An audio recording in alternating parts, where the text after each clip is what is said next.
시장님이 함께하는 외국인 근로자 국민 모두 윈윈하는 외국인 근로자 도입 참석하셨습니다. 또 오늘 함께 행사 참석해 주셨습니다. 그만에 바로 직전에 나가셨는데 우리 이만 참석하셨습니다. 그리고 김병민 김동섭 서울시 여성가족실 가족담당관님 참석하셨습니다.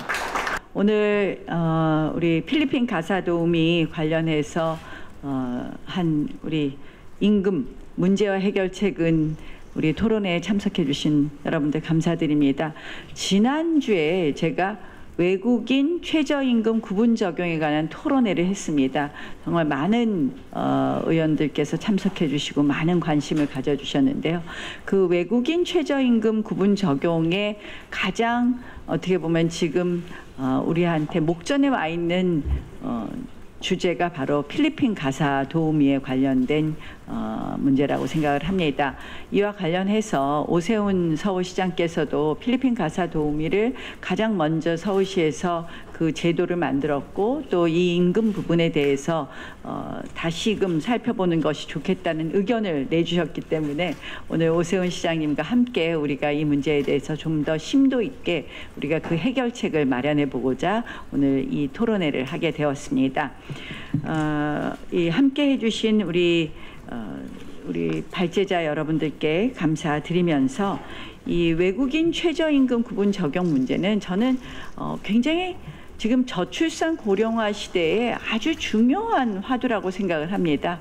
이제 저출산 고령화 문제를 제가 이렇게 들여다보니까 왜 아이를 안 낳느냐를 봤을 때 역시 가사 도우미 문제, 또 이 고령화 시대에 간병인들을 어떻게 할 것이냐에 대한 문제에 있어서 가사 도우미와 간병인이 앞으로 이 일종의 돌봄 종사자라고 하죠. 돌봄 종사자의 수요는 늘어날 수밖에 없습니다. 근데 제가 예전 경험이 생각나더라고요. 저도 아이 둘을 키운 엄마입니다. 이런 이야기가 있었죠. 이 가사도우미가 어떤 분이 오시느냐가 바로 행복의 조건이다. 이런 이야기가 있었습니다. 직장을 가지고 아이를 키울 때 결국 가사도우미의 돌봄, 이 도움이 어느 정도나 얼마나 중요한지는 정말 몸소 체험을 했고, 그러한 부분이 결국 이 출산을 기피하는데, 저하하는데 굉장히 중요한 이 요인 중에 하나가 되고 있습니다. 그래서 우리가 가사도우미의 돌봄 서비스를 충분히 받을 수 있다면, 또 그 접근성이 높아진다면 우리 저출산의 문제를 해결하는 데도 도움이 된다고 생각을 합니다. 그래서 서울시에서 필리핀 가사도우미를 도입해 주신 건 너무 감사했는데, 그리고 그걸 또 저도 예전부터 주장했는데 참 쉽지 않은 건데 결단을 내려주셔서 너무 감사했는데, 딱 이 도우미가 도입되고 나니까 실질적으로 우리가 왜 외국인에게 똑같은 최저임금을 주어야 되느냐, 그렇다면 사실은 이 접근성 문제에 굉장한 제한이 있지 않느냐, 오히려 여유 있는 분들만 이 도움을 받을 수 있지 않느냐, 이런 문제 제기가 있습니다. 그래서 왜 홍콩과 같은 제도는 못하느냐, 싱가포르 같은 제도는 못하느냐라는 많은 의견들을 주시고 계십니다. 아시다시피 우리 홍콩과 싱가포르는 최저임금이 없거나 아이로 협약에 가입하지 않고 있습니다. 우리가 늘 이 부분에 대해서 예외를 이야기하면 그 기계적인 답변이 아이로 협약 위반이라고 했습니다. 근데 아이로 협약의 차별 금지의 차별이 합리적 차별까지 금지하느냐에 대해서 우리가 다시 한번 문제 제기를 해야 될 것이고요. 그럼 우리가 최저임금을 정할 때는 생산성과 그리고 생계비로 결정을 합니다. 결국 이 생계비 부분에 있어서 우리가 똑같이 외국인 근로자의 경우에 똑같이 볼 수 있느냐. 본인의 생계비는 한국에서 생활을 한다면 한국인과 차이를 줄 수 없지만 그 본인의 임금의 80%를 본국에 송금하면서 가족의 생계비를 담당하고 있을 때 이것을 똑같이 보느냐에 대해서는 우리가 다른 의문점이 있을 거라고 생각을 합니다. 그래서 우리가 다시 한번 그 문제를 제기를 하면서 그 문제 지금 말씀드린 것에 대한 의문을 제기하면서 우리가 논의를 하기 시작한다면 충분히 방법을 찾아낼 수 있다 이렇게 생각을 합니다. 일반적인 외국인 근로자에 대한 최저임금의 구분 적용 부분이 있을 거고 가사 도우미나 간병인에 대한 최저임금 구분 적용은 또 다른 논리도 가능하다고 생각을 합니다. 일종의 사적 계약을 이용하는 것도 가능하다고 생각을 합니다. 오늘 어쨌든 충분한 논의들을 거쳐서 우리가 이 외국인 근로자의 경우에도 더 많은 외국인 근로자들이 송출 비용 없이 좀 들어올 수 있도록 해서 그들에게도 윈이 되고 우리 국민들의 삶의 질의 제고에도 도움이 되는 윈윈하는 우리 가사 도우미를 비롯한 간병인 또 외국인 근로자 최저임금에 대한 논의가 아주 건강하게 건설적으로 시작되었으면 좋겠습니다. 어제 노동부 장관 인사청문회에서는 김문수 장관 후보자께서 아주 헌법에 위반된다 이렇게 말씀하셨지만 저는 조금 뒤집어서 보면 충분히 윈윈하는 제도를 만들어낼 것이고 또 그것이 헌법에 위반되지 않게 구성될 수 있다고 생각을 합니다. 오늘 서울시장께서 함께해 주셔서 큰 힘이 되고요. 우리 서울시장님이 또 집행력이 있으시니까 같이 윈윈해서 국회랑 같이 한다면 우리가 국민들에게 진짜 도움되는 필리핀 가사 도우미 제도를 정착할 수 있다고 생각을 합니다. 다시 한번 참석해 주신 모든 분들께 감사드립니다. 김희정 의원님 참석하셨습니다. 네, 착석하시고 오세훈. 네, 반갑습니다. 서울시장입니다. 새로운 제도를 하나 도입해서 우리 사회에 도움이 되는 형태로 뿌리를 내리게 하는데 참 이렇게 힘이 들고 우여곡절을 많이 겪어야 되는구나 하는 생각을 요즘에 하고 있습니다. 외국인 가사관리사 서비스 개시를 앞두고 가사관리사 비용 완화를 위해서 생각을 모으는 자리가 이렇게 나경원 의원님 주도로 마련이 됐습니다. 정말 감사드립니다. 시적절한 시기에 논의의 장을 마련해 주신 나경원 의원님과 여러 준비해 주신 관계자 여러분 정말 감사합니다. 서울시와 고용노동부가 공동 추진하는 외국인 가사관리사 시범사업이 이제 준비 작업을 마치고 다음 달 3일 드디어 이용 과정에서 외국인 가사돌봄 서비스가 시작이 됩니다.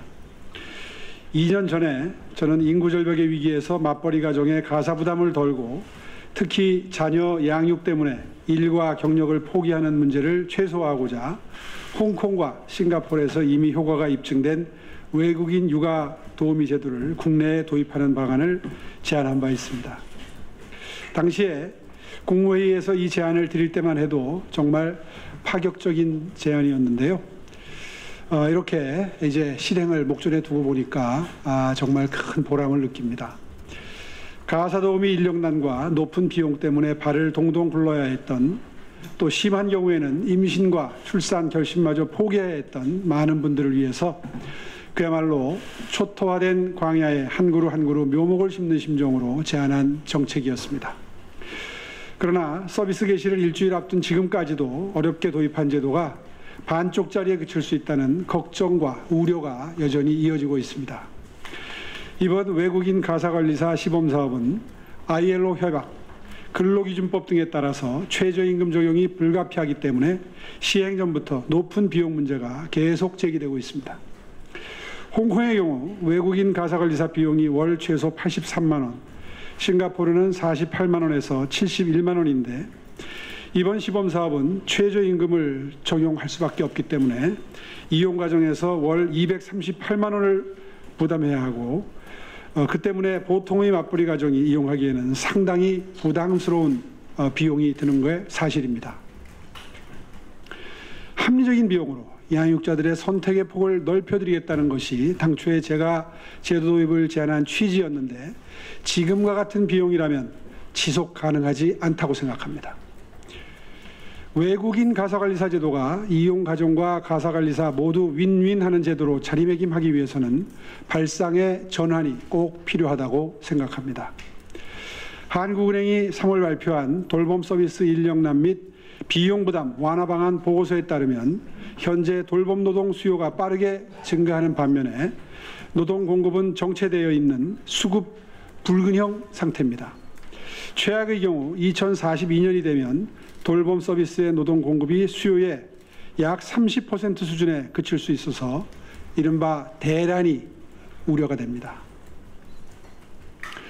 돌봄 인력 부족보다 더 큰 문제는 국민들의 간병비 부담이 매년 늘고 있다는 것이고, 요양병원 등에서 간병인을 고용할 경우 간병비는 2023년 기준으로 월 평균 370만 원 수준으로 추정이 됩니다.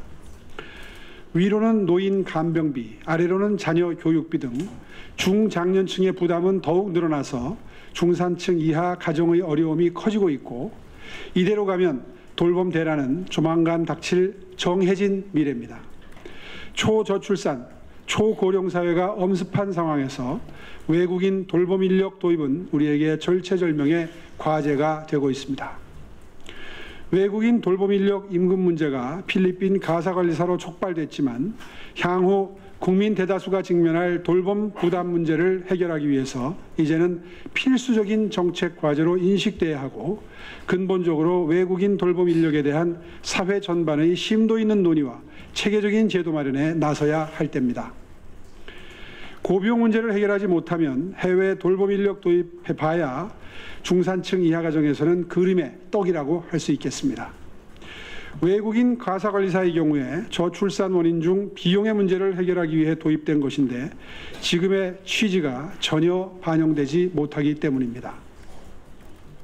서울시는 외국인 가사관리사에 대한 외국인 가사관리사 문제와 관련해서 E7 비자 대상 직종에 가사 사용인 추가 등 서울시 제안에 대해서 법무부는 지나치게 신중하고 소극적인 입장으로 일관하고 있고, 삶의 현장에서 국민들이 겪는 어려움과 코앞에 닥친 현실에 비하면 법무부의 대처는 매우 안이한 느낌입니다.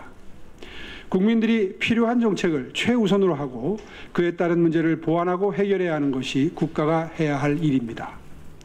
법무부도 국내 체류 외국인 유학생, 졸업생, 외국인 근로자의 배우자 등의 가사 사용인 활동을 확대하는 방식을 도입하겠다고 하지만 조만간 닥칠 돌봄 대란을 생각하면 임시방편에 불과하다고 아니할 수 없습니다.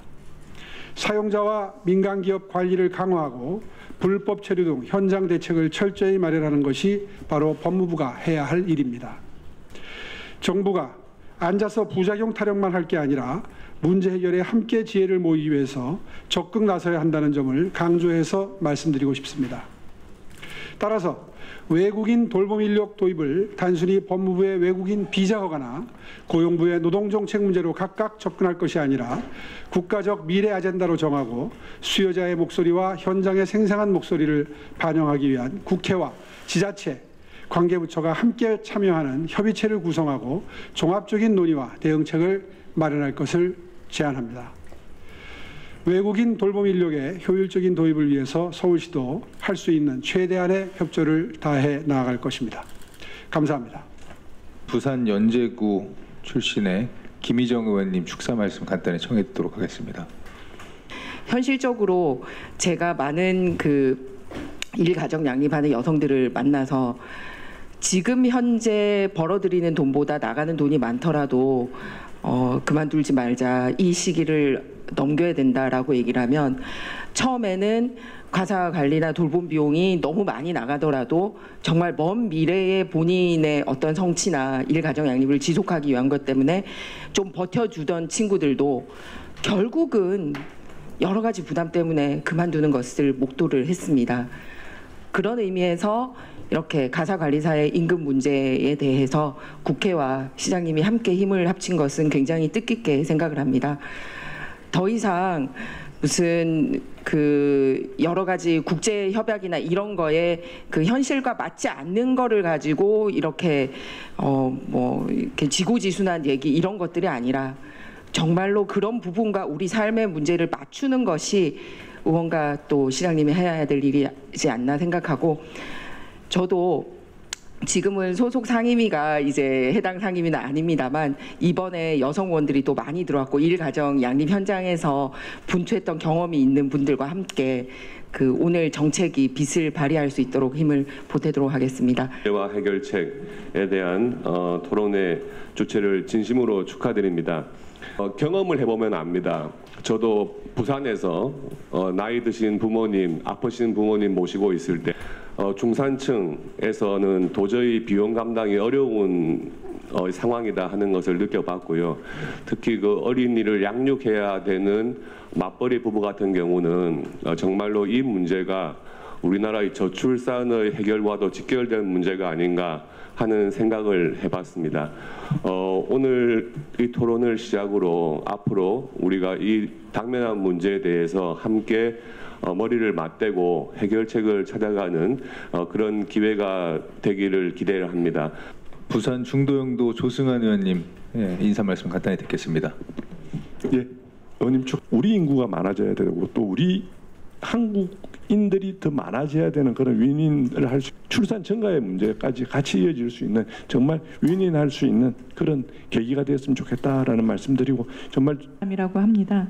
앞서 나경원 의원님과 오세훈 시장님께서 말씀하셨듯이 특히 출범 사업을 해주시고 계시고 그리고 또 나경원 의원님께서 국회에 또 이렇게 관심을 갖게 해 있는 부분을 외국인 근로자 인권을 오히려 더 보호할 수도 있는 더 윈윈되는 제도일 수도 있다는 생각을 합니다. 정말 이런 부분들이 국민에게 체감되는 정책으로서 자립되길 바라면서 이런 부분을 모았으면 합니다.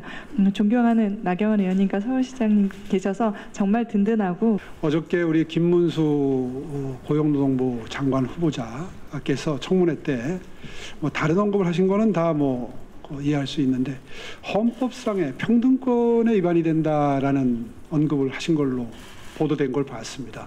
사실 저로서는 저기 당황하지 않을 수가 없는 게 사실 발제를 하고 이게 고용노동부의 도움을 받아서 필리핀 이 가사 노동자분들을 모셔서 지금 시범 사업 직전에 있는데 앞으로 고용노동부와 힘을 합해서 법무부와도 좀 심도 있는 논의를 하고 해야 될 일이 앞으로도 산적해 있는데 장관 후보자께서 이 헌법상의 평등권까지 말씀하시는 걸 보고 조금 좀 이해하기가 어려웠습니다. 이 헌법상의 평등권은 아시다시피 이게 기계적이고 산술적인 평등이 아니라 실질적인 평등권입니다. 사실 필리핀이나 뭐 앞으로 들어올 수 있는 가능성이 있는 여타 동남아 국가들 가능성이 높은데 그런 나라에서 현재 우리가 드리는 이 인건비의 수준이라는 게 몇 배가 되기 때문에 그 나라에서 벌 수 있는 것보다 몇 배가 되기 때문에 그게 꼭 기계적인 평등권으로 따져봤을 때 평등의 원칙에 어긋난다라고 하면 그건 매우 형식적인 관찰이다 이렇게 보고요.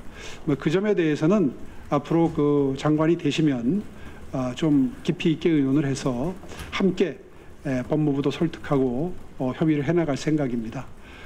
그 점을 좀 조만간 빠른 시일 내에 장관 업무를 개시하시게 되면 의논 드릴 거라는 걸 분명히 이 자리에서 밝히겠습니다. 사실 이제 헌법상의 평등이라는 것이 무조건적 평등을 의미하는 것이 아니라는 것은 잘 아실 겁니다. 그러니까 ILO 협약에서 제가 합리적 차별이 가능하다는 것이 결국 평등에 대한 그 개념에서 출발하는 것입니다. 결국 그런 의미에서 헌법상의 평등이 무조건적 평등을 의미하는 것이 아니고 이러한 합리적 차별은 가능한 것이고 아까 말씀드린 우리 최저임금을 결정하는 기준에 비추어서 보아서 이 부분에 대해서 우리는 합리적 차별을 할 수 있다라는 말씀을 거듭 드립니다. 제가 이 부분 저도 시장님께서는 우리 고용노동부하고 행정적으로 논의를 하신다면 저는 국회에서 우리 고용노동부 장관과 일을 하는 환노위 위원들과 열심히 소통해서 이 부분에 대해서 논의하여 국회에서 할 수 있는 일을 좀 해보도록 하겠습니다. 제가 요새 여차직하면 환노위 위원이 다시 되어야 되겠다라는 생각까지 하고 있습니다. 그래서 부가적으로 그 말씀 드리겠습니다.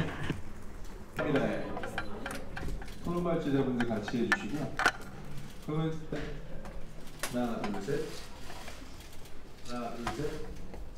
이번엔 구호와 함께. 외국인 근로자 화이팅! 국민과 함께 화이팅! 유린하자 화이팅!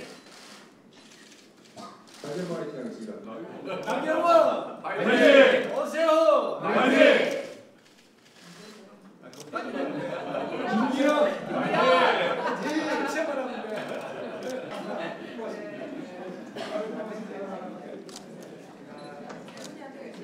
좌석을 좀 접근한 뒤에 자기가 있으면 돼. 오늘 나 의원님께서 더군다나 이렇게 국회에서도 많이 다루는 것을 감사드린다는 말씀을 신분의 원인 조인들이 원하지 않는 요양원과 요양병원을 선택하게 됩니다. 따라서 거의 본 적이 없는데요. 홍콩에서는 노인들이 집에서 외국인 아이들의 아웃컴이 굉장히 좋아졌다라는 이야기가 나왔습니다. 그런데 집으로 왔을 때 도움을 받는 애들도 있습니다. 이것은 무슨 말이냐면 양육 방식을 꼭 한번 찾아서 읽어보시면 좋을 것 같고요. 이 책에서 가장 핵심적인 메시지가 뭐냐면 기자 디페이지는 처음에는 최저임금, 홍콩식의 최저임금 70, 외국인 노동자보다 낮은 것은 사실입니다. 그래서 그 평균적으로 필리핀 외국인 가사관리사 임금 문제 관련해서 또 반대하는 쪽에서는 이분들의 임금을 너무 낮추게 되면 인력 유출이나 이분들의 생활 유지에 좀 문제가 있지 않냐 이런 의견도 나오는데 좀 어떻게 보시는지. 그러니까 뭐 너무 많이 낮췄을 때는 그런 부작용이 있을 수 있겠죠. 그런데 우리 지금 제도적인 형편상 그렇게 파격적으로 낮추기는 힘들 겁니다. 다만 지금 일각에서 이야기하는 것처럼 이 제도가 일부 부유층을 위한 제도로 흘러갈 수가 있다 하는 문제는 해결하기 위해서 적절한 수준으로 보수 수준을 맞출 수는 있겠죠. 그렇게 해서 일부 부유층만 쓰는 게 아니라 정말 서민, 중산층들이 부담 없이 이분들의 도움을 받을 수 있도록 한다면 아마 윈윈하는 그런 결과를 가져오지 않을까 하는 게 제 생각입니다. 시장님, 근데 한동훈 대표는 지난번에 전남회 TV 토론회 과정에서 ILO 협약이 좀 위반될 수 있다는 부정적인 입장을 밝힌 바가 있거든요. 혹시 이거 관련해서 당과 의견을 조금 더 조율하거나 아니면 당의 의견을 좀 최근에 들어보신 게 있으신지? 예, 그 ILO 협약에 어긋날 수 있는 부분은 충분히 준비를 한다 그러면은 양립시킬 수 있는 방법도 있습니다. 지금 방금 전에 제가 언급한 것처럼 E7 비자를 활용한다든가 하는 방법이 있을 수 있거든요. 또 들어올 때 꼭 그 어떤 기관을 이용하는 게 아니라 직접 그 수요자가 계약하는 형식을 취하면 이런저런 ILO 협약이나 법령에 위반되지 않고도 얼마든지 저렴하게 그분들의 노동력을 활용할 수 있는 방안이 있을 수 있기 때문에 앞으로 당과 지속적으로 논의하도록 하겠습니다. 근데 이제 E7 비자라든가 이런 문제는 미봉책이 되는 거 아시나요? 그게 오히려 근원적인 해결책이죠. 시장님, 그 E7 비자 관련해서 오히려 이게 개인의 책임으로 넘어갈 수 있다. 개인과 개인 간의 계약 관계가 돼버리면 이런 문제 제기 좋은데 이 부분에 대해서는 어떻게 보시나요? 처음에 시작할 때부터 제도적으로 완벽하게 모든 걸 다 완비하기에는 여러 가지 난점이 있습니다. 그렇기 때문에 정부에서도 이 제도를 도입하면서 이렇게 실효성이 적은 형태로 도입할 수밖에 없었던 거거든요. 다 돌파해 나가야죠.